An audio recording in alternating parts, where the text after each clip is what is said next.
Bonjour à tous et bienvenue dans Pharma et compagnie. Aujourd'hui, nous allons parler d'un sujet qui concerne pratiquement l'intégralité des personnes qui ont acheté des médicaments un jour dans une pharmacie, le remboursement des médicaments. Alors en fait, il y a deux catégories de produits qui sont remboursés par la sécurité sociale, les médicaments et les dispositifs et matériels médicaux qu'on va simplifier en matériels médicaux pour la suite de la vidéo. Pour les médicaments, il existe quatre possibilités. Les médicaments remboursés à 65%, les médicaments remboursés à 35%, les médicaments remboursés à 15% et les médicaments qui ne sont pas remboursés et dont le prix est libre. Pour les médicaments remboursés à 65, 35 et 15%, le prix a été fixé par la Sécurité sociale lors de négociations avec les industriels qui fabriquent ces médicaments. Et la Sécurité sociale ne rembourse donc pas l'intégralité du prix du médicament. Le complément est soit à la charge du patient, soit à la charge de sa mutuelle complémentaire, comme son nom l'indique. Le taux de remboursement d'un médicament n'est absolument pas fixé de façon aléatoire, il est fixé en fonction des performances de ce médicament évaluées dans le dossier d'AMM. Pour les produits et matériels médicaux, il faut tout d'abord parler de la LPPR, la liste des produits et prestations remboursables. C'est une liste mise à jour régulièrement par la Sécurité sociale et qui définit les produits et dispositifs médicaux et matériels médicaux qui sont remboursés par la Sécurité sociale. Pour les produits qui sont sur cette liste, la Sécurité sociale rembourse 65% du prix LPPR, donc du prix sur la liste des produits et prestations remboursables. Il existe trois types de matériels médicaux. Les matériels médicaux qui sont sur la LPPR et dont le prix maximum est fixé par la LPPR. Les matériels médicaux qui sont sur la LPPR mais dont le prix est libre. Si le prix est supérieur au prix LPPR, on peut appeler ça le dépassement d'honoraires, le supplément, est pris en charge par le client et parfois par sa mutuelle, ça dépend des contrats. Et il y a les produits et matériels médicaux qui ne sont pas sur la LPPR et qui ne sont donc pas remboursés du tout par la Sécurité sociale et pour lesquels le prix est libre. Chaque pharmacien fixe le prix qu'il veut. Alors, quelles sont les conditions pour être remboursé? Parce que c'est pas tout de discuter de la façon dont on rembourse les médicaments. Qui on rembourse? On rembourse les assurés sociaux qui sont à jour de leur cotisation de sécurité sociale. Ça, c'est la première condition. La deuxième condition, c'est que le médicament ou le matériel médical, on va parler de médicaments jusqu'à la fin de la vidéo, ce sera plus simple pour le dire.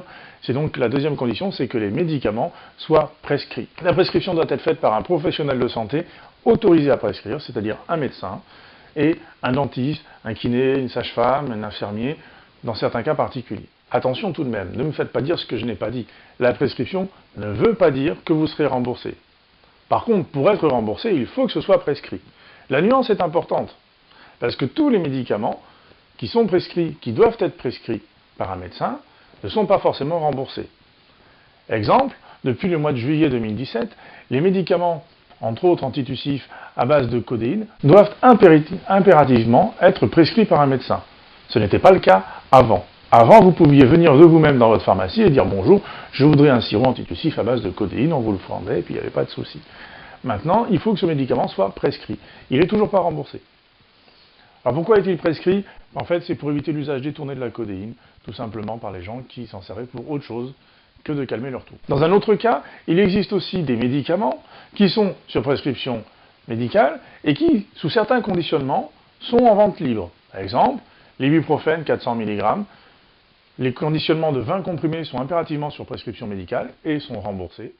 Les conditionnements de 12 comprimés sont en vente libre et ne sont pas remboursés. Un cas particulier tout de même, dans certains cas, les médicaments sont pris en charge à 100%. C'est le cas des ALD, les affections de longue durée. En fait, ce sont des protocoles de soins qui sont établis pour certains patients atteints de maladies de longue durée, comme son nom l'indique. Protocoles de soins établis par leur médecin généraliste en accord avec la Sécurité sociale. Et donc les traitements nécessaires à traiter cette maladie sont pris en charge à 100%. Exemple, un diabétique verra ses médicaments pour traiter son diabète pris en charge à 100% par la Sécurité sociale. Par contre, tous les médicaments qui sont là pour le soigner des autres maladies que son diabète sont pris en charge comme pour l'intégralité du reste de la population, c'est-à-dire à 65, 35 ou 15%, comme on a vu précédemment. Alors on parle de remboursement de médicaments.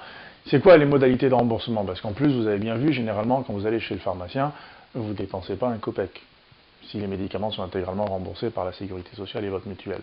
Alors c'est quoi les modalités de remboursement? Généralement, c'est le tiers payant. C'est-à-dire que vous ne faites pas l'avance des frais.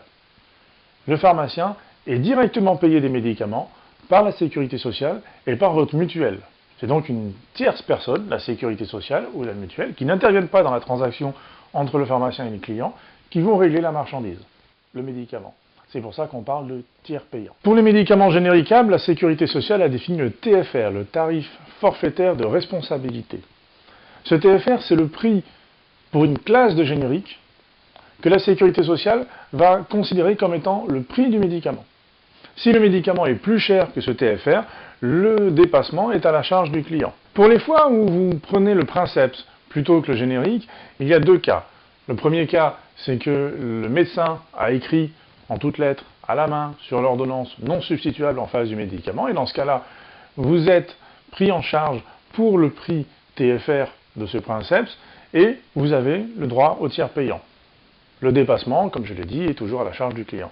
Par contre, si c'est vous qui demandez à avoir le Princeps et non pas le générique, dans ce cas-là, il faut faire l'avance des frais. Et le pharmacien va vous demander de régler le prix de ce Princeps, il va vous faire une feuille de soins, à l'ancienne, qu'il va falloir envoyer à votre sécurité sociale pour être remboursé.